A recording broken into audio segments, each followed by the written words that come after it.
Tras el colapso de la Unión Soviética y la dura transición del modelo económico, Rusia perdió su papel como superpotencia mundial que ejercía como contrapeso a Estados Unidos. A su llegada al Kremlin, el 31 de diciembre de 1999, el presidente Vladimir Putin puso como prioridad estabilizar la nueva Rusia y tras esto, que Moscú recuperase el sitio que creía que se merecía en el mundo, el de una potencia internacional de primer orden. Tras el fin de la Guerra Fría, los europeos buscaron una Rusia europeizada, es decir, un Moscú que aceptase el conjunto de normas, principios, valores, políticas, en definitiva, que aportaba la Unión Europea. También equivalía a una cooperación en materia de política exterior, donde los intereses rusos y europeos confluyesen. Esto no quería decir una Rusia dentro de la Unión Europea, sino un Moscú como socio seguidor de Bruselas. Aunque con la Rusia presidida con Yeltsin sí pudimos ver esa Rusia que se acercaba a Occidente, la llegada de Putin supuso un giro más nacionalista y más activo en política exterior que hizo incompatible el acercamiento. Hoy, efectivamente, en este 21º capítulo del Mundo al Detalle, tenemos que hablar de Rusia por fin, tenemos que dedicarle todo un programa a Rusia. Empezaremos realmente desde el siglo XIX, analizaremos muy en particular, o sea, el foco va a estar puesto en cuál ha sido y cuál es el pensamiento geopolítico ruso, cómo ha evolucionado en los últimos siglo y medio, 2 siglos, para entender en la actualidad cuál es la mirada que tiene Rusia de sí misma y del mundo, para poder además comprender, para poder además descifrar cuál es la perspectiva que tienen con respecto, por ejemplo, a Ucrania. Saludo ya a mi compañero Pablo, lo veis aquí en pantalla, quien me va a acompañar en o quien va a protagonizar realmente este 21º capítulo del Mundo al Detalle. Pablo, ¿qué tal? Bienvenido. ¿Qué tal? Buenas, pues vamos a intentar analizar un poco el pensamiento estratégico ruso y, primero de todo, evidentemente hablaremos de historia de Rusia, sobre todo más centrada en la edad contemporánea, pero bueno, yo creo que es importante dejar claro, evidentemente, que no se van a analizar los orígenes de la Rusia, que es decir, la URSS de Kiev, etcétera, pero sí que podemos hablar de cómo ya en sus orígenes Rusia, y que es algo que una tendencia que veremos y que ha ayudado a, digamos, a desarrollar la política exterior o, digamos, el carácter de la política exterior rusa es, digamos, la percepción de amenazas en el territorio ruso, es decir, en un territorio muy amplio, unas grandes estepas, muy vulnerable a los ataques exteriores. ¿Por qué digo eso? Porque estamos hablando de que durante la Edad Media, creo que era el siglo XII, siglo XIII, Rusia, lo que es ahora en su momento el precursor de Rusia, sufrió varias invasiones mongolas, ¿no? Y ocupaciones mongolas, que eso, como luego veremos a lo largo de la historia, eso ha, digamos, cambiado la percepción rusa en función de que su política exterior en muchos casos se ha basado mucho en la expansión del territorio ruso para, de esa manera, crear una potencia geopolítica territorial muy grande que pudiese, digamos, favorecer una defensa de la propia nación rusa o del territorio ruso, ¿no? Por eso siempre los rusos han intentado expandirse, ¿no?, a lo largo del territorio, evitar así que su territorio fuese vulnerable a ataques externos, y digamos que una de las principales razones pues en ese momento es la invasión no mongola, pero luego veremos pues bueno, las invasiones napoleónicas, la invasión evidentemente de la Alemania nazi, pero bueno, luego ha habido otros episodios evidentemente. Rusia también se ha caracterizado por realmente tener una herencia occidental y euroasiática, ¿no? Al final esas expansiones han propiciado que el territorio ruso pues, sea extremadamente grande y por tanto estén en puente entre dos continentes, ¿no? Rusia, Europa y Asia, ¿no? Y siempre han tenido como las dos tradiciones, ¿no? Esto lo que ha provocado es que realmente Rusia, hasta bien entrado el siglo XVII sobre todo, o más bien siglo XVIII, no fuese un actor importante dentro del balance de la competición geopolítica de las grandes potencias o de las potencias en Europa. Estamos hablando de, por ejemplo, la época de Francia de la monarquía absoluta, de España, evidentemente, el imperio hispánico, Suecia, también una potencia importante, luego fue posteriormente Prusia, el imperio Habsburgo, etcétera, ¿no? Pues Rusia no entraría dentro de ese esquema de poder colectivo de Europa hasta bien entrado el siglo XVIII, ¿no? Y sobre todo con distintas guerras, ¿no?, que haría, por ejemplo, contra Suecia, por ejemplo, liderados por el zar Pedro el Grande, que a posteriori sería el que el que crearía la capital de San Petersburgo, ¿no? De ahí San Petersburgo, San Pedro, pues sería este San Pedro el Grande, y luego posteriormente de Catalina, ¿no? Catalina la Grande, la zar, que también además llevaría un momento en que ampliaría el territorio ruso bastante, ¿no? De hecho, es en ese momento cuando ocuparía la zona de Crimea, ¿no? Así por un pequeño detalle histórico, ¿no? Estamos hablando de final del siglo XVIII, ¿no? Y por tanto, en Rusia en ese momento además lo que busca es pertenecer a la élite europea, a las potencias europeas y estar dentro del concierto europeo, ¿no? Por ejemplo, un ejemplo bastante grande de esto es que en la misma corte rusa se hablaba francés. La lengua francesa era, digamos, la lengua diplomática principal, lo que hay ahora, digamos, el inglés, pero partiendo de la base que París en ese momento era el centro cultural, ¿no? Y sobre todo que también lo que hacía en todo caso la zarina Catalina era en ese momento intentar llevar a intelectuales occidentales, europeos o incluso evidentemente también ingenieros, artistas, etcétera, con el objetivo de modernizar el país Rusia, porque se consideraba que era un país atrasado. Como veis, es una dinámica que veremos una dinámica que se va a repetir a lo largo de la historia, con el objetivo de occidentalizar más Rusia en un periodo, recordemos, de la Ilustración, intentar que fuese dentro de los cánones de la Europa de en ese momento ilustrada, ¿no? De las luces, ¿no? Luego también, evidentemente, para reformar el ejército y diversas cuestiones, ¿no? Cuando ya por fin digamos que se puede percibir que hay una Europa integrada dentro del concierto europeo, una Rusia, perdón, integrada dentro del concierto europeo, es en el siglo XIX cuando digamos que Rusia ya tiene su estatus de gran potencia dentro del marco europeo, ¿no? Y esto se produce durante las guerras napoleónicas, ¿no? El siglo XIX, ¿no? Rusia, evidentemente, como estado pues, de monarquía absoluta, ¿no? Pues, y aliado de estados como de Prusia o Austria, pues forma parte de las coaliciones contra la Francia de Napoleón, ¿no? Esa Francia de Napoleón que busca dominar Europa y luego pues, extender la Revolución Francesa más allá de las fronteras, algo que evidentemente a Rusia no le hacía especial gracia, ¿no? Debido a su propio sistema político, ¿no? Rusia, el problema para Rusia es que pierde las diversas guerras, ¿no? contra Napoleón. Tenemos, por ejemplo, la batalla de Austerlitz, que pierde en 1805, creo recordar, pero luego nuevas derrotas que se van produciendo en el contexto de la guerra contra Prusia o incluso la propia guerra contra Rusia en 1807, ¿no? Que es cuando se firma la paz de Tilsit, ¿no? La paz de Tilsit fue, digamos, una especie de reparto de poder entre Rusia y Francia de Napoleón, ¿no? Lo que buscaba en ese momento la Francia de Napoleón era intentar controlar todo, digamos, todo el continente europeo y sobre todo también tener a Rusia de su lado para aplicar ese bloqueo continental contra Reino Unido, ¿no? Que era, digamos, el enemigo que quedaba por vencerle a Napoleón, ¿no? Lo que pasa es que eso evidentemente a Rusia, pues, como eventualmente pasaría, pues no lo cumpliría porque comercialmente y económicamente no le venía bien, ¿no?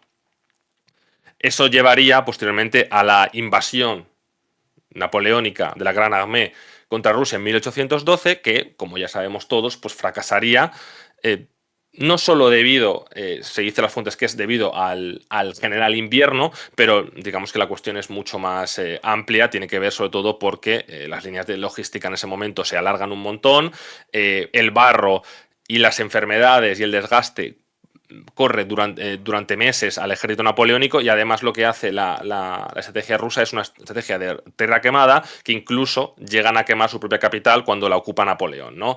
Y por tanto esa victoria decisiva que buscaba Napoleón, que siempre hacía en su contexto de guerras, pues no la consigue y finalmente se debe retirar ahora sí en un invierno que es muy duro y que pierde a mucha parte de su ejército, ¿no? Y en ese momento es cuando Rusia, digamos, se vuelven las tornas y es cuando las coaliciones, ¿no? Es decir, la coalición contrahegemónica contra Napoleón, liderada, como he dicho, por Reino Unido, por Rusia, por Austria y por Prusia y Suecia y otros estados europeos, pues, digamos, se vuelve contra Francia. Realizan una serie de victorias. La más importante es la Batalla de las Naciones, que se llama, en 1813, y luego se produce la invasión de de Francia, ¿no? Por parte de estas potencias, que acaba, pues bueno, con la firma de la derrota de la paz en 1814 y el exilio de Napoleón, como sabemos, pues vuelve, ¿no? Para posteriormente ser derrotado en Waterloo, ¿no?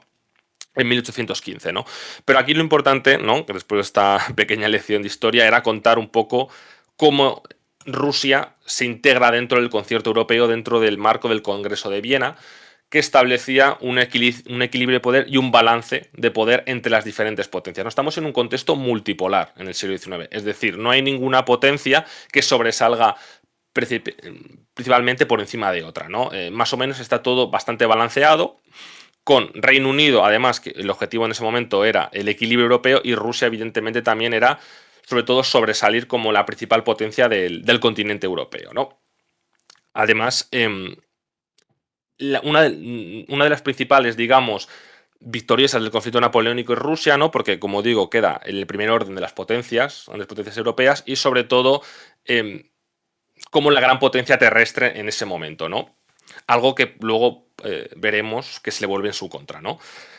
La cuestión es que en ese momento la política rusa, ¿no? La política exterior rusa se basa en, como digo, expansión de territorio, la protección del cristianismo ortodoxo en un momento en el que, recordemos que hacía siglos que digamos que el Imperio Bizantino había caído, pues digamos que a lo largo de estos siglos Rusia se había declarado, ¿no? Sobre todo cuando en un periodo que había llegado la Ilustración, etcétera, como la nueva Roma, ¿no? Moscú era la nueva Roma, y ellos se declaraban como la protección de los cristianos, algo que, por cierto, que veremos que tendrá sus consecuencias para nuevas guerras a posteriori, ¿no?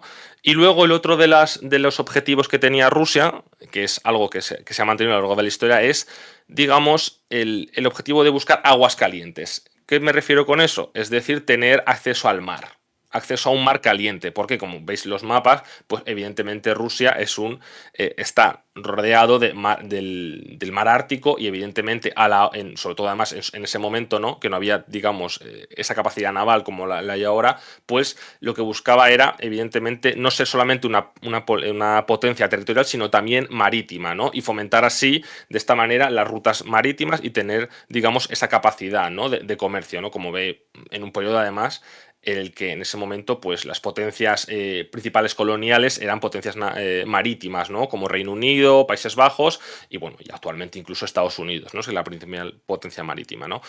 De hecho, es una de las razones por la que se crea la ciudad de San Petersburgo, ¿no? Como puerto también, y es una de las razones por la que empezaría a tener, junto con la protección de los cristianos, volvería, digamos, a tener conflictos con el Imperio Otomano. El Imperio Otomano, Turquía actual, el imperio moribundo, ¿no? Digamos que en ese momento que está en crisis desde hace siglos, y Rusia ve la oportunidad de poder, digamos, expandir sus territorios en la zona de los Balcanes, en un momento en el que tiene muy buenas relaciones, digamos, con lo que es hoy Serbia, por ejemplo, ¿no? Esa alianza histórica que tienen con ese cristianismo, por el cristianismo ortodoxo, y por considerarse que son pueblos eslavos, ¿no? Ambos.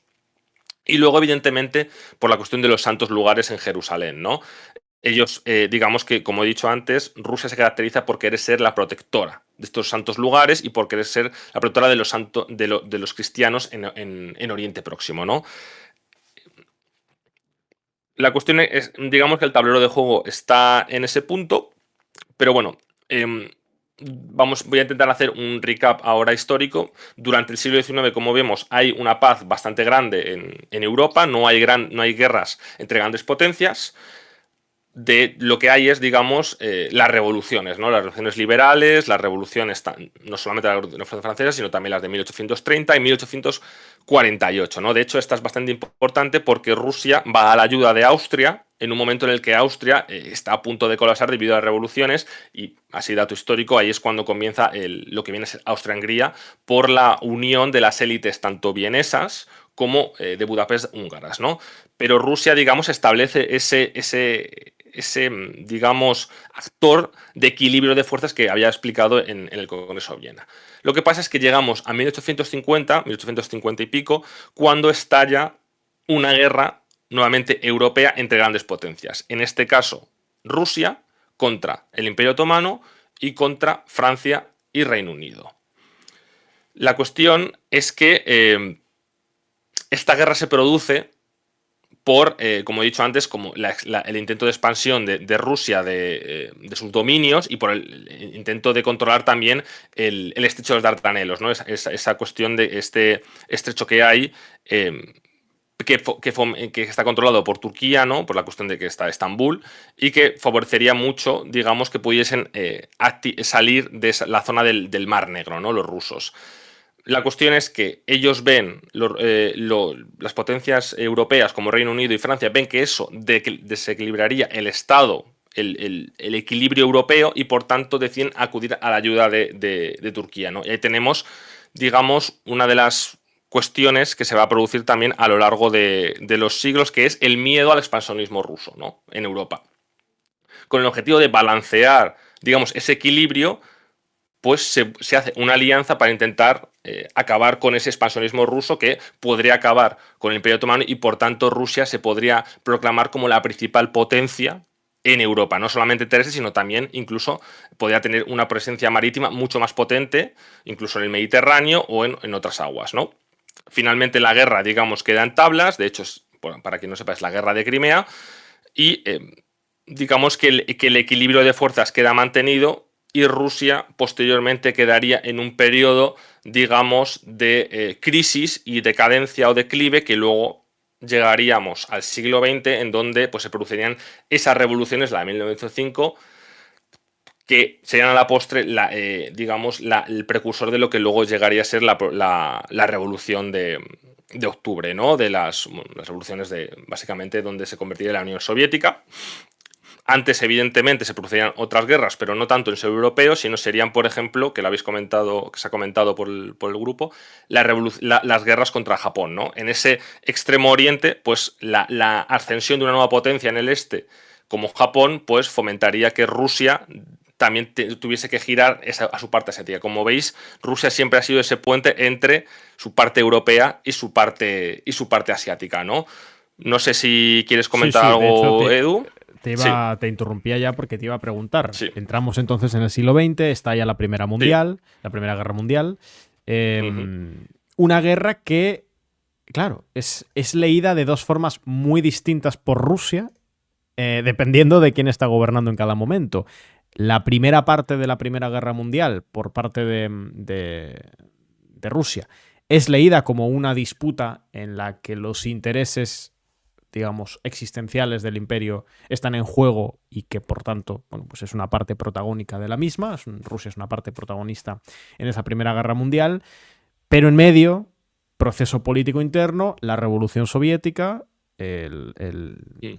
los bolcheviques toman el poder en el 17, la guerra no termina hasta el 18 y hay un giro de Ujú. la postura rusa, de la postura del Estado ruso, vaya, con respecto a Mm. la Primera Guerra Mundial, por ese cambio de gobierno, Mm. ese abrupto cambio de gobierno.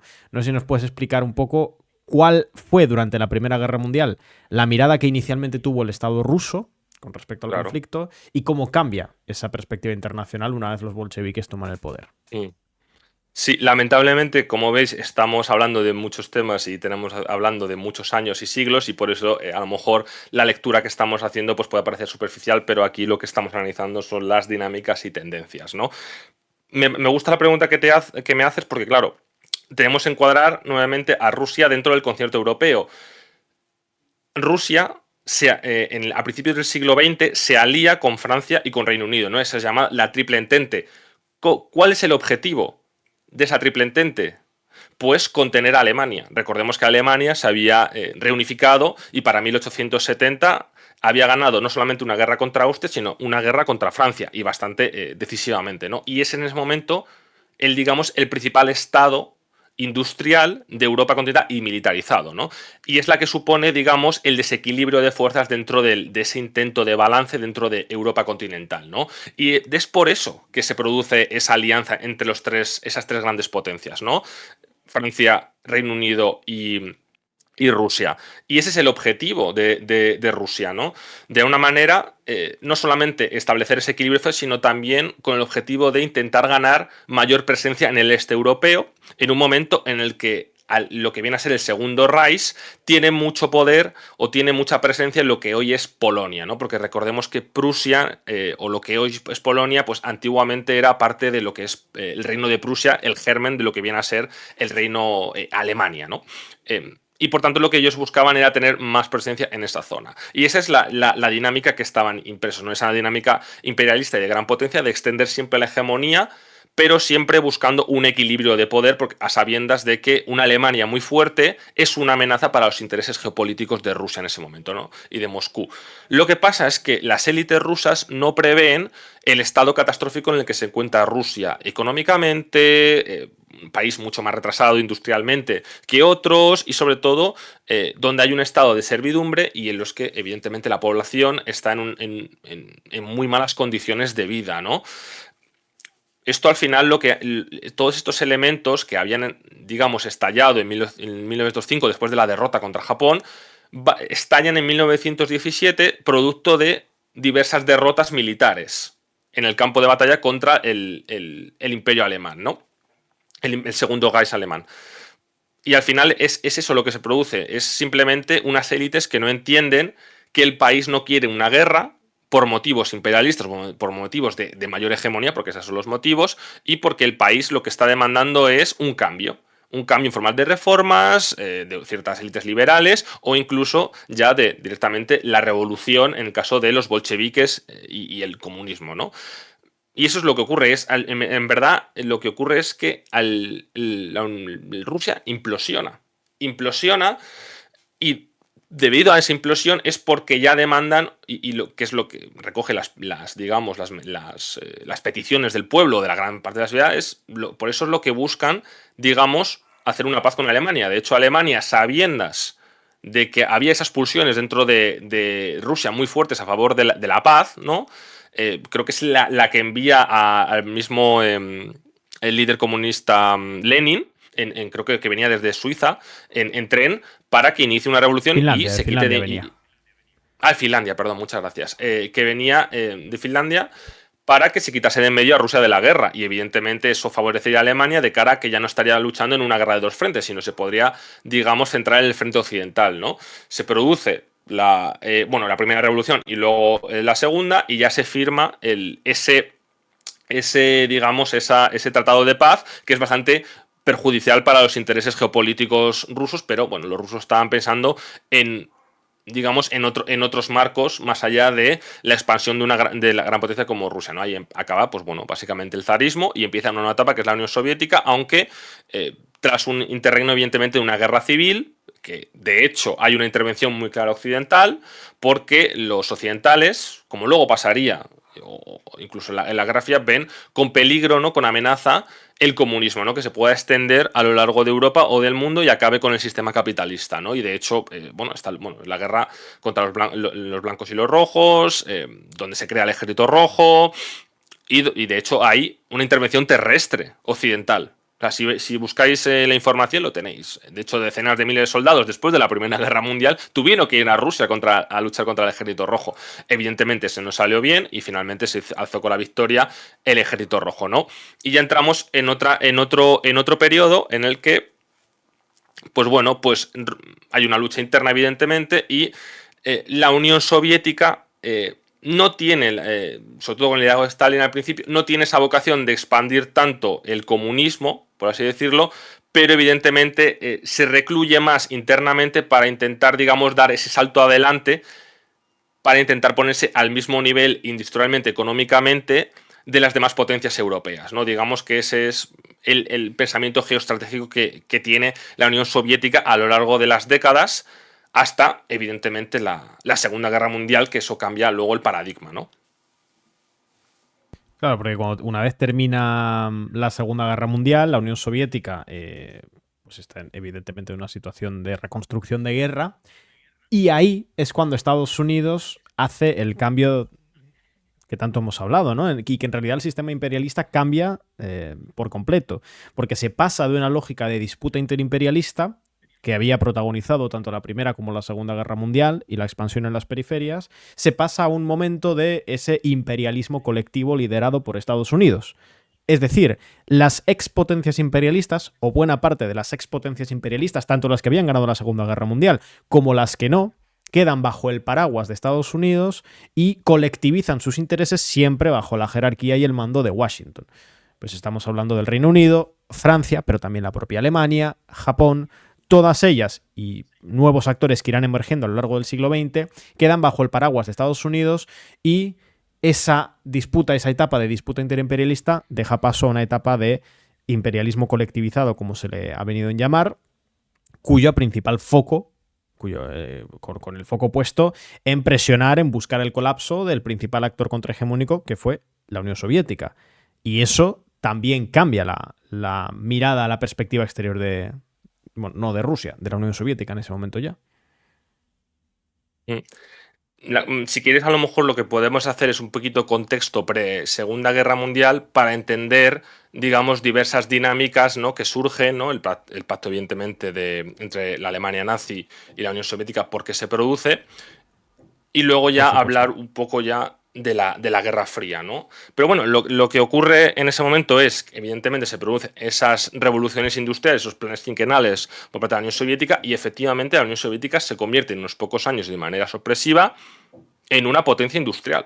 Una potencia industrial, no haremos una superpotencia, luego podemos decir que sí, pero una gran potencia, y que evidentemente Rusia vuelve a ese estatus, ¿no?, dentro del equilibrio del marco europeo, ¿no?, de potencias. Lo que ocurre es que Stalin viendo el ascenso o digamos Moscú viendo el ascenso del fascismo en Italia, en Alemania, y luego, bueno, pues la guerra civil de España, etcétera, que apoya al bando republicano, pues de hecho lo que busca en ese momento Moscú es una cierta alianza o sociedad con las democracias liberales, percibiendo que el nazismo o la Alemania nazi, ¿no?, segundo el Tercer Reich, perdón, es, digamos, la principal amenaza contra la Unión Soviética, ¿no? Recordemos que en la Primera Guerra Mundial lo que buscaba Rusia era balancear el equilibrio de poder, aliándose con Francia y con Reino Unido, y también evidentemente ganar mucho más influencia en el este de Europa, ¿no?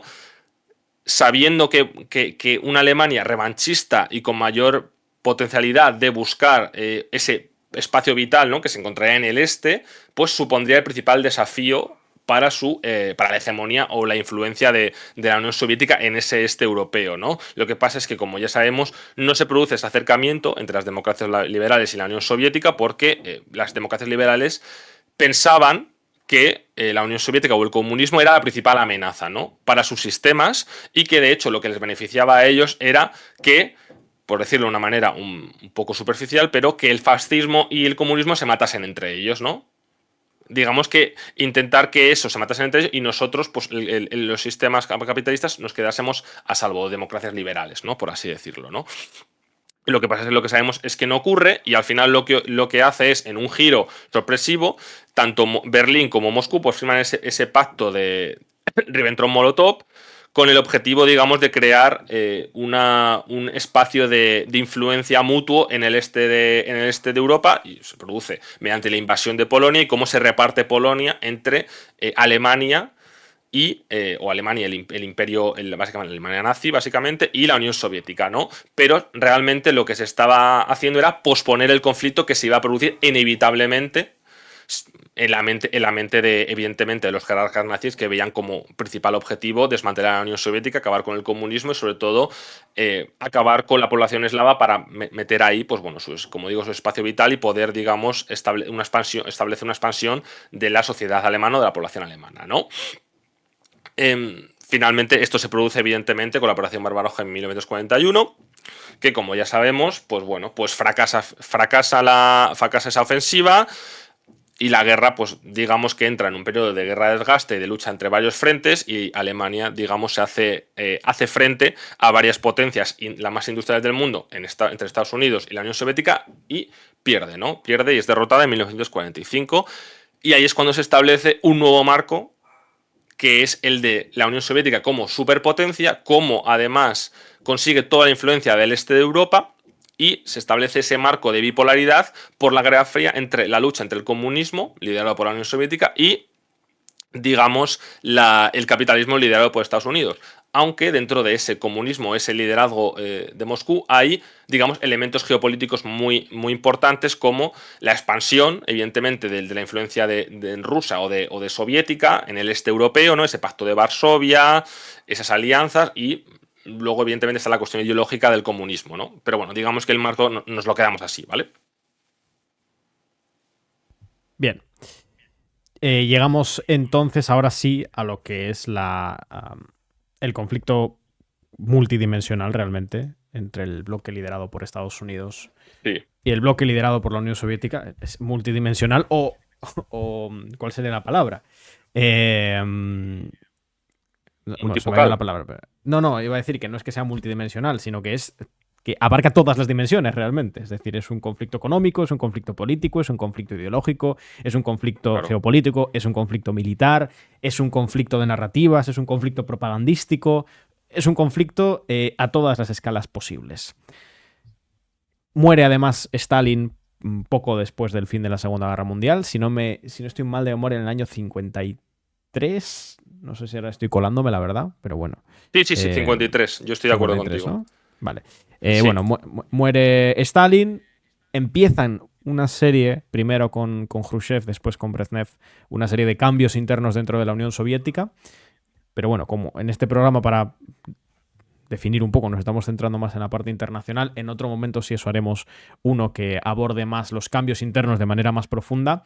Entiendo que también Sí. hay un cambio del abordaje internacional, del abordaje geopolítico por parte de la Unión Soviética. Ya, como decíamos, en ese marco de mundo post Segunda Guerra Mundial y por ende mundo de la Guerra Fría, que tiene escenarios proxy, como sabemos, ¿no? Corea es uno de Mm, ellos, Cuba es otro, Vietnam, bueno, son unos cuantos. mm. Bueno, lo que se busca al final es minar la supremacía sí, la supremacía estadounidense, porque en ese momento, a pesar de que la Unión Soviética pues sí es una superpotencia, quien sigue teniendo la primacía geopolítica o militar y económica sigue siendo Estados Unidos, ¿no? A pesar de que en algún punto, de hecho, había realmente miedo o temor de que la Unión Soviética pudiese sobrepasar a Estados Unidos, creo que en los 70. Pero bueno, lo que hace la Unión Soviética, evidentemente, es intentar mantener su influencia en Europa del Este, mediante, como digo, esos regímenes socialistas. Luego, evidentemente, mantiene también un régimen socialista afín en la Alemania, porque una de las cuestiones que no quería la Unión Soviética, que yo creo que queda bastante claro por lo que hemos dicho, es que a una Alemania unificada, o al menos una Alemania unificada que estuviese dentro del bloque occidental, porque ellos seguían percibiendo a Alemania como uno de los principales detonantes de lo que podía desequilibrar el equilibrio europeo, valga la redundancia, y por tanto, digamos que Alemania, de hecho, sigue siendo la pieza central de la competición geopolítica en Europa. Es decir, el campo de batalla, o por así decirlo, ¿no? Ese país o esos dos países que podrían, digamos, inclinar la balanza hacia uno u otro lado, ¿no? Lo que pasa es que, evidentemente, como hemos dicho, la Unión Soviética o Rusia es una potencia, en este caso la Unión Soviética es una potencia también asiática. Evidentemente, la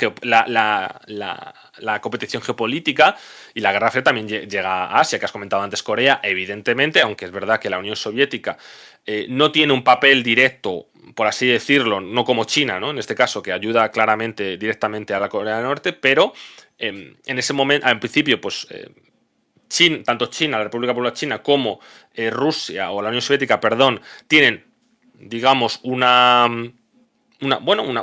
régimen de coordinación, ¿no? entre ambos, ¿no? Por ese elemento ideológico que, desgraciadamente para ellos, o sobre todo para Moscú, finalmente se va rompiendo debido a tensiones dentro de los dos países, ¿no? Porque al final los elementos geopolíticos o estratégicos pues chocan, ¿no? Al final son dos potencias con vocación de hegemonía asiática, y eso es lo que hace que, en última instancia, a pesar de que haya o puede haber una ideología en común, aunque evidentemente hay matices entre ambos bloques o entre ambos estados, eh, finalmente choque, y de hecho se produzcan conflictos conflictos entre ambas potencias, ¿no? Y es en ese momento, además, a finales de los 60 y principios de los 70, cuando de hecho se produce este acercamiento de Occidente a China, y cuando hay una competición claramente entre China y Rusia, ¿no? Que luego esto es muy interesante porque es el movimiento, ¿no?, que han querido evitar por todas las cuestiones, ¿no? Esa vuelta a una unión China-Rusia, ese bloque contrahegemónico contra Occidente que podía formarse si no se actuaba con cautela, ¿no? Ahí Kissinger y la presidencia de Nixon fue muy inteligente al dividir esos dos posibles hegemones, ¿no? Pero sí, evidentemente está la cuestión, como digo, de Europa, de la Guerra Fría dentro de Europa, no ese telón de acero, esa competición dentro de también de Alemania, y luego está la cuestión entre del este con la cuestión de, bueno, la cuestión de Corea, la cuestión de China, y luego pues la guerra de Vietnam, que bueno, básicamente lo que intenta imponer la Unión Soviética en Vietnam es continuamente costes a la intervención estadounidense, ¿no? Mientras que Estados Unidos estaba en la lógica de la teoría del dominó, es decir, ellos pensaban que si caía un estado bajo el comunismo, le iban a seguir todos los demás de la región, y por tanto esa es la razón por la que ellos intervienen erróneamente o estratégicamente erróneamente, en mi opinión, en Vietnam, ¿no?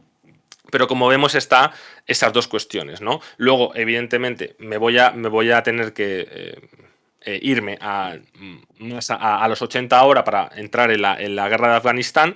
Pues Afganistán al final también es, digamos, la vuelta de tuerca a Vietnam para Estados Unidos. Afganistán se convierte en el Vietnam de la Unión Soviética en ese momento, que entra en los 80 en una crisis continuamente por digamos, el comienzo de los nacionalismos en varios países de la órbita socialista, pero sobre todo también porque económicamente pues empiezan a tener bastantes problemas de declive, ¿no? Declive económico, ¿no? Sobre todo en un momento en el que sigue esa carrera, ¿no?, por la armamentística, que es muy costosa y que además, digamos que la Unión Soviética debe subvencionar en muchos casos a muchos regímenes socialistas que económicamente van mal, sumado al auge del nacionalismo, pues entra en un periodo de crisis, sobre todo también con un liderazgo cada vez más, digamos, de personas más mayores, por decirlo de esta manera, y que evidentemente la Unión Europea la Unión Soviética tiene una crisis de liderazgo bastante importante. No son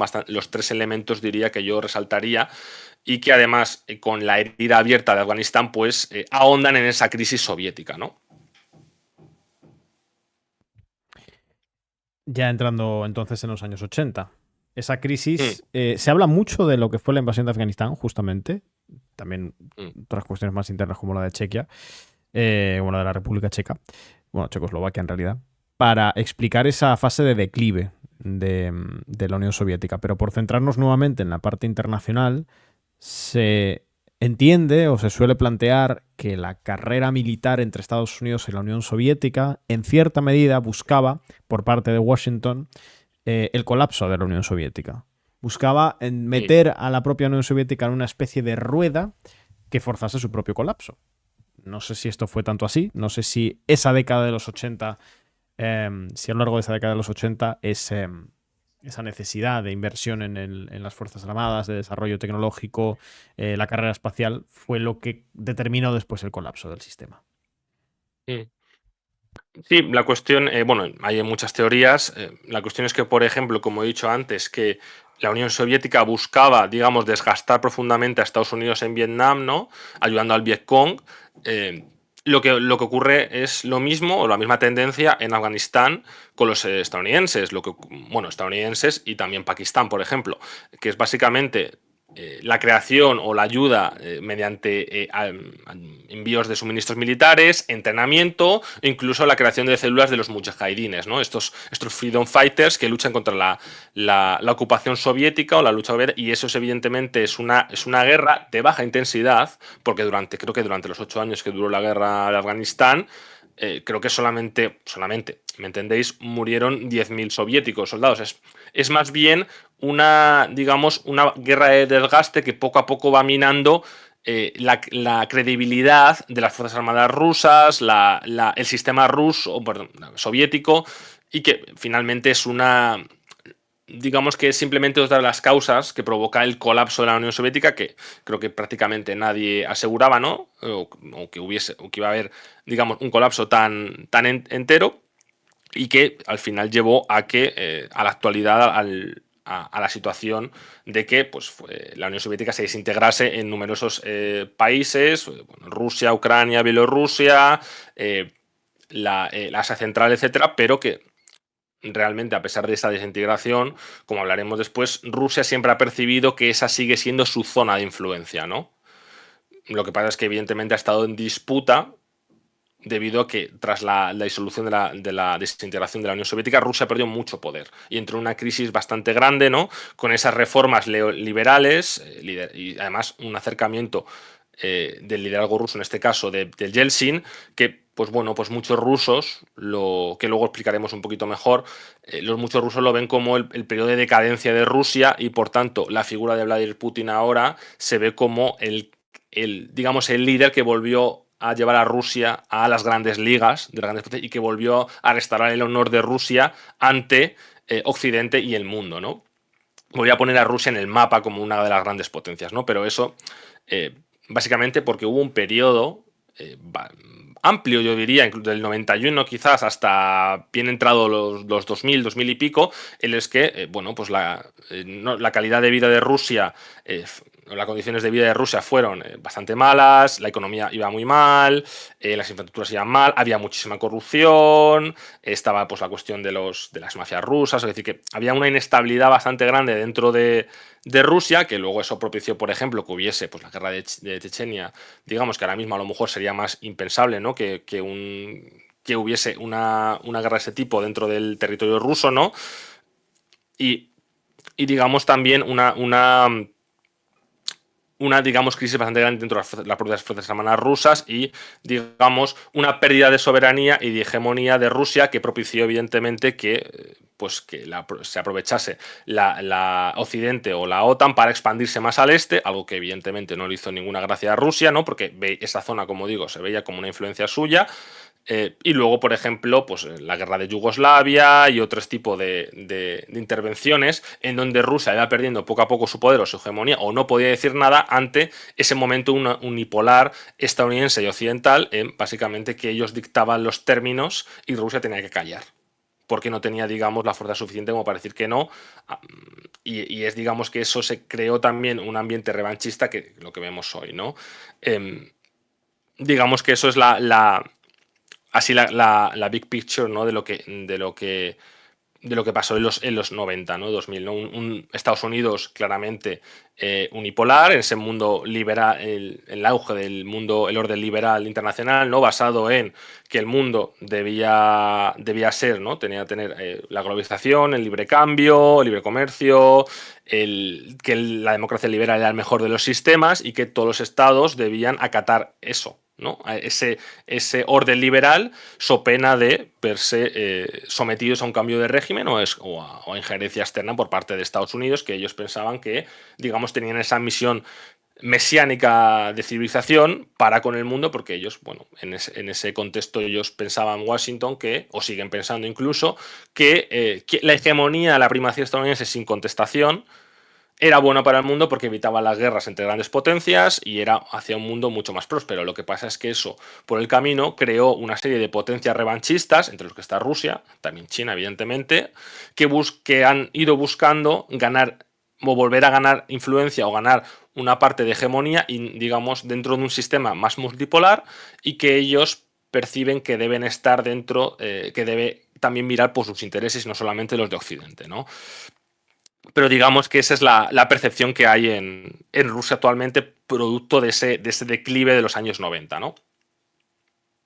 Y entramos ya en la era vamos a acelerar un poco la era contemporánea, porque llegamos a, bueno, entre medio, no sé si quieres hacer un pequeño repaso de lo que fue la Rusia postsoviética, pero pre-Putin, Sí. es decir, ese lapso de en torno no, 8 años realmente de la Rusia postsoviética antes de la llegada antes de aquella primera victoria de Vladimir Putin.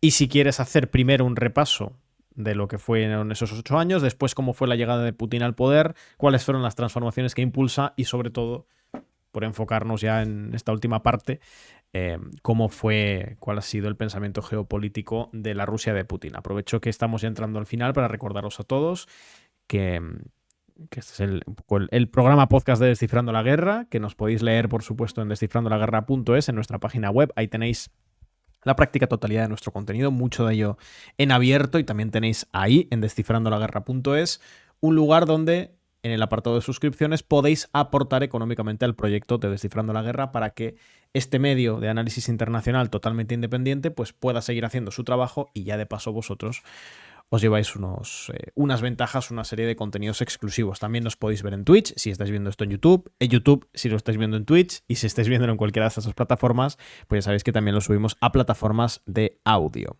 Así que nada, habiendo hecho este recordatorio, Pablo, vamos con Mm. esa Rusia ya postsoviética. Sí, bueno, lo que ocurre es en un periodo de mucha inestabilidad política interna. Recordemos cómo se produce ese asalto al Parlamento ruso por parte del ejército, lo que hay, esas protestas que luego son acalladas. Pues entra en un momento Rusia, como he dicho antes, de decadencia y de no solamente militar, sino también económica, es decir, es una decadencia bastante fuerte. Y es un momento en el que digamos, los rusos lo consideran como un momento de humillación, ¿no?, a Rusia. Y eso es verdad porque,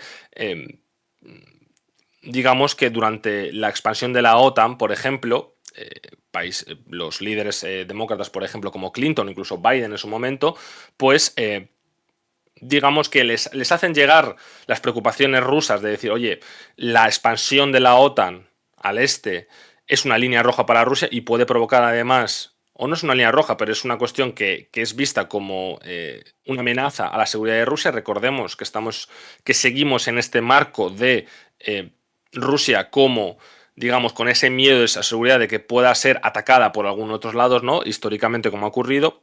Pues ellos siempre perciben que deben tener una influencia en esa zona para poder, digamos, sentirse más seguros, ¿no?, ante las amenazas externas, ¿no? Pero la cuestión es que ellos perciben que poner la OTAN a sus puertas es una declaración prácticamente de guerra, ¿no?, contra Rusia, ¿no?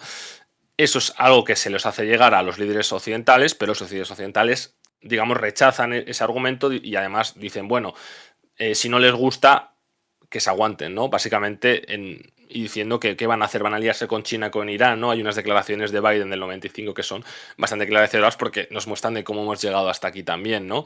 Y la cuestión es que siguen adelante con esa expansión de la OTAN, y es algo que evidentemente, a pesar digamos, las advertencias por Rusia, por así decirlo, pero ellos, al verse evidentemente muy superiores a Rusia, pues lo rechazan y siguen adelante con ello, ¿no? Y crear, como digo, esa OTAN, ¿no?, dentro de que sea el espacio de seguridad europeo y que, digamos, sea la principal digamos, organización que vela por la paz, ¿no?, en el mundo, ¿no? Eso es lo que se intuye dentro de este tipo de acciones, ¿no?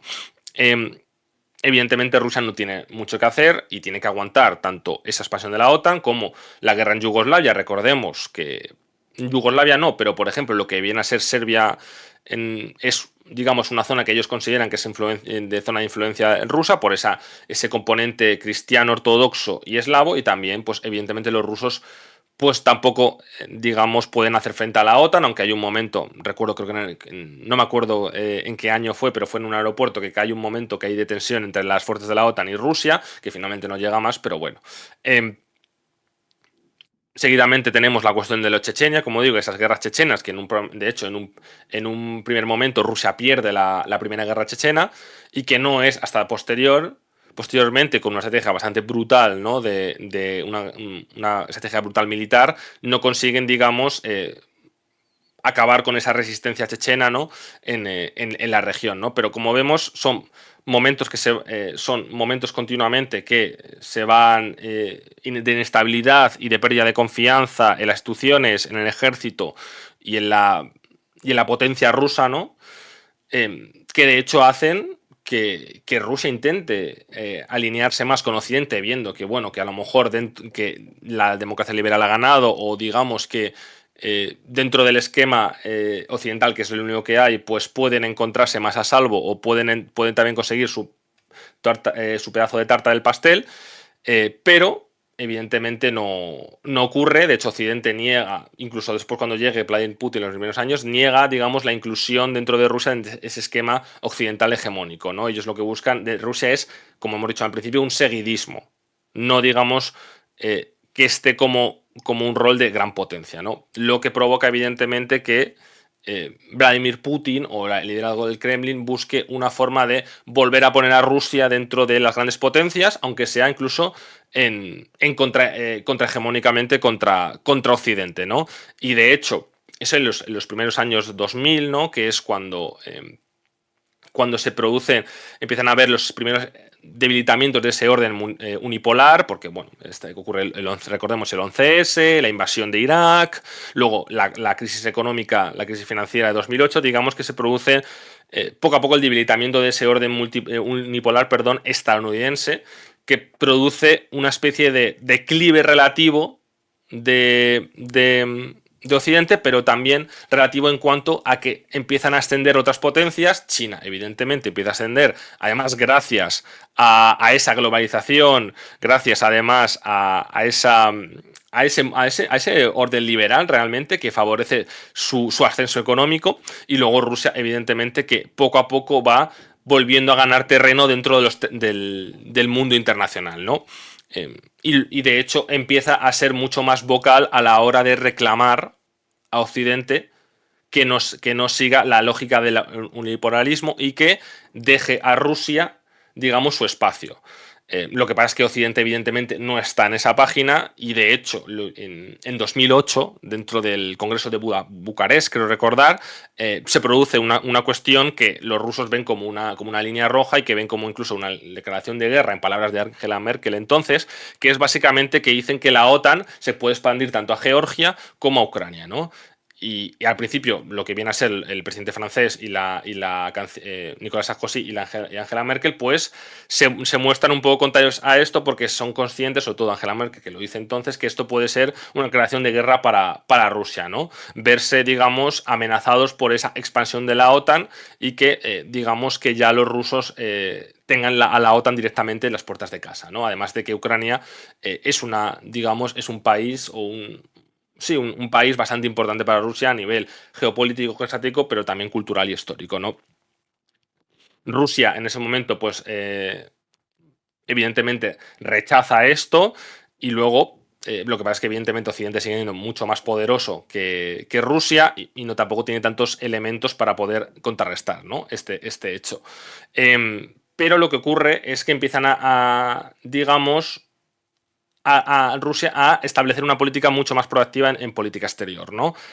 Por ejemplo, lo que ocurre es que en Georgia en 2008 ellos invaden Georgia, ¿no? ¿Por qué? Porque, bueno, lo que ocurre es que en ese momento el presidente en ese momento georgiano busca, digamos, acabar con lo que vienen a ser las provincias rebeldes o estados realmente que no son reconocidos por nadie, que como Abjasia y Osetia, pues intentan, digamos, acabar con esos estados rebeldes, y al parecer, en la luz verde de Occidente, y percibiendo que Rusia pues no es una amenaza, o sí que es una amenaza, pero digamos, percibe que Putin no se va a atrever a hacer nada, invade esos estados, pero es lo que provoca es que Putin a su vez invada Georgia en esa guerra de 5 días, acaba ganando, ¿no? Pero que digamos que es el primer aviso que da Rusia al hecho de que va a contestar la unipolaridad estadounidense, ¿no?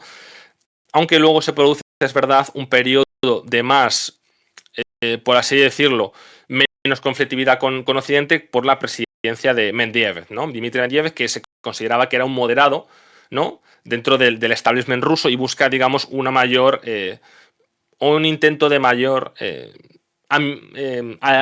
acercamiento con Occidente, ¿no? Lo que pasa es que evidentemente Occidente y Rusia tienen objetivos estratégicos bastante diferentes, y eso evidentemente no llega a ningún lado, porque Occidente lo que va a buscar siempre es la hegemonía, y no va a dejar espacio a que Rusia pues, pueda tener su espacio de influencia dentro de Europa u otros lugares, porque al final van a chocar esos intereses, ¿no?